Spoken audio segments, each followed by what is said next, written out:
आप सभी विद्यार्थियों का ई लर्निंग क्लास में स्वागत है। बच्चों, आज हम चैप्टर 8 चतुर्भुज की रचना एवं चतुर्भुजों के प्रकार में समांतर चतुर्भुज, समलंब चतुर्भुज, पतंग आकृति चतुर्भुज के बारे में, उसकी विशेषता के बारे में आज हम जानेंगे। सबसे पहले हम यह जानेंगे कि समांतर चतुर्भुज किसे कहते हैं, अर्थात पैरेललोग्राम किसे कहते हैं।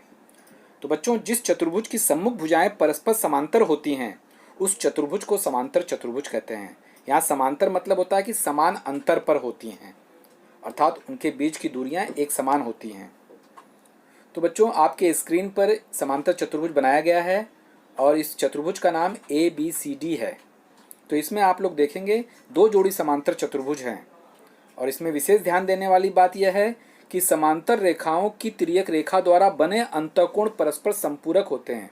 ये समांतर रेखा है, मान लो ये समांतर रेखा है यह जोड़ी, और इसमें से जो ये तिर्यक रेखा जा रही है, इस तिर्यक रेखा पर बने अंतःकोण ये एक दूसरे के संपूरक होते हैं, अर्थात दोनों कोणों के मापों का योग 180 अंश होता है। अगर उसी तरह से दूसरी समांतर रेखा लेंगे तो उसके लिए यह तिर्यक रेखा हो जाती है और इसमें भी इसकी जो अंतःकोण होते हैं वह 180 अंश होते हैं, अर्थात वो संपूरक होते हैं। तो हमें अगर इसे कोण रूप में लिखना है तो हम इसे इस तरह से लिखेंगे कि मापकोण A प्लस मापकोण B बराबर 180 अंश, मापकोण B प्लस मापकोण C बराबर 180 अंश, मापकोण C प्लस मापकोण D बराबर 180 अंश, मापकोण D प्लस मापकोण A बराबर 180 अंश। अर्थात समांतर चतुर्भुज के संलग्न कोणों की जोड़ियां संपूरक होती हैं। दूसरी विशेषता है बच्चों कि समांतर चतुर्भुज के सम्मुख कोणों के माप समान होते हैं, अर्थात इनके आमने सामने के कोण सर्वांगसम होते हैं। यहाँ पर देखेंगे आप, कोण A का सम्मुख कोण C है और कोण B का सम्मुख कोण D है और इनके माप समान होते हैं। तीसरा पॉइंट है यहाँ पर, अर्थात तीसरी विशेषता है कि सम्मुख भुजाओं की लंबाई समान होती है, अर्थात सम्मुख भुजाएं सर्वांगसम होती हैं। तो बच्चों, इस आकृति में आप देखेंगे कि यहाँ पर रेख AB का सम्मुख रेख है CD और रेख AD की सम्मुख भुजा है BC। इनके आमने सामने की भुजा एक समान होती है। और चौथी विशेषता है कि समांतर चतुर्भुज के विकर्ण एक दूसरे को समद्विभाजित करते हैं। समद्विभाजित मतलब समान रूप से दो भागों में बांट देना।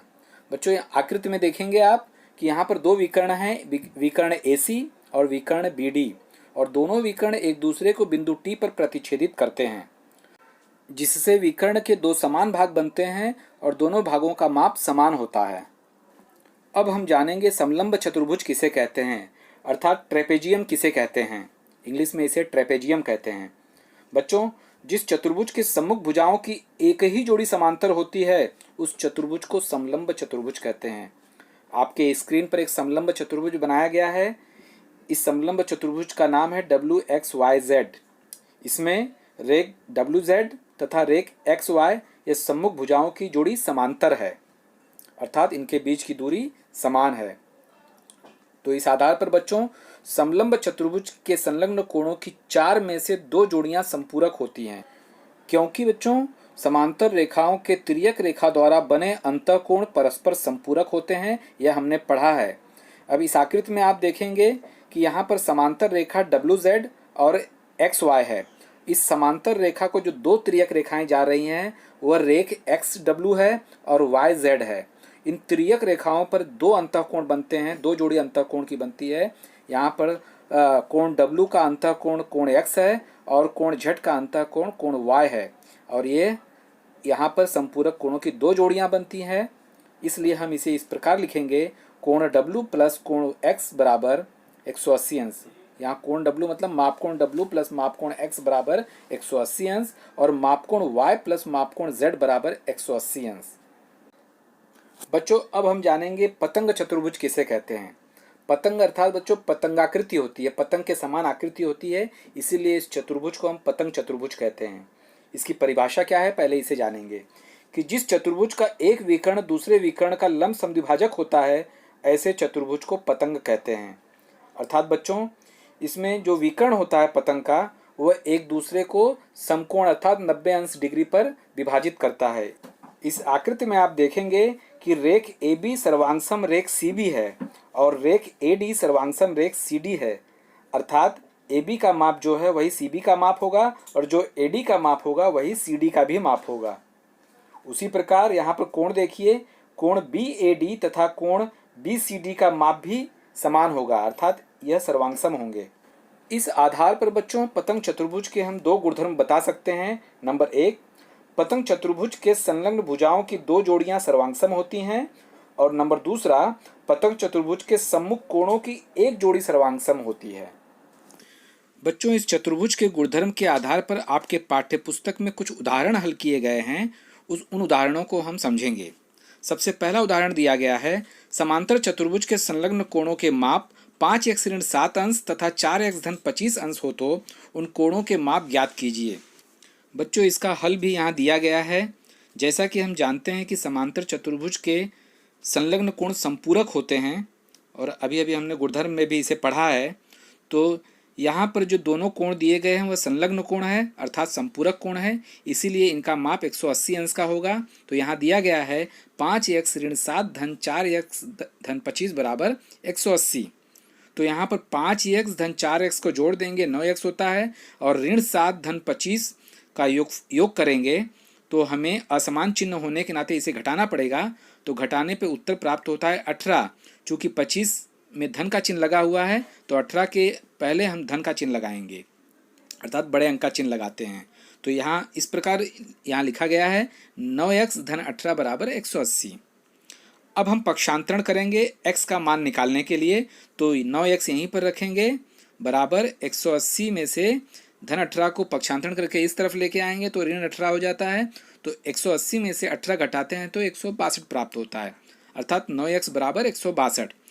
अब 9 से 162 को हम भाग दे देंगे तो x का मान ज्ञात हो जाता है। तो x बराबर भाग देने पर हमें 18 प्राप्त होता है। तो बच्चों, इस x का मान हम पहले कोण में भी रखेंगे और दूसरे कोण में भी रखेंगे। इस प्रकार हमें कोण का माप ज्ञात हो जाता है। तो पहले कोण में हम x का मान रखते हैं तो वह इस प्रकार होगा, 5x ऋण 7 में x का मान रखेंगे तो 5 गुणे 18 ऋण 7 हो जाएगा। 18 पचे 90 होता है, तो 90 में से 7 घटाएंगे तो 83 अंश होता है। तो हमें पहले कोण का माप 83 अंश के रूप में प्राप्त होता है। उसी प्रकार x का मान हम दूसरे कोण में रखते हैं। तो यहाँ पर दूसरा कोण हमें दिया गया था 4x धन 25, अर्थात 4 गुणे 18 धन 25 हो जाता है। तो 18 चौक 72, और 72 में यहाँ 25 को जोड़ देते हैं तो 97 डिग्री प्राप्त होता है। इस प्रकार बच्चों हमें पहला कोण 83 डिग्री प्राप्त होता है और दूसरा कोण 97 डिग्री प्राप्त होता है, और दोनों कोणों को हम जब जोड़ते हैं तो हमें 180 अंश प्राप्त होता है। अब हम दूसरा उदाहरण देखते हैं। यहाँ दूसरा उदाहरण दिया गया है, संलग्न आकृति में चतुर्भुज PQRS, यह एक समांतर चतुर्भुज है, उसके विकर्णों का प्रतिच्छेदन बिंदु T है। आकृति के आधार पर निम्नलिखित प्रश्नों के उत्तर लिखिए। बच्चों, यहाँ पहला प्रश्न दिया है, length of PS, length of PS मतलब लंबाई, PS की लंबाई 5.4 सेंटीमीटर होगी, तो लेंथ ऑफ QR बराबर कितना होगा?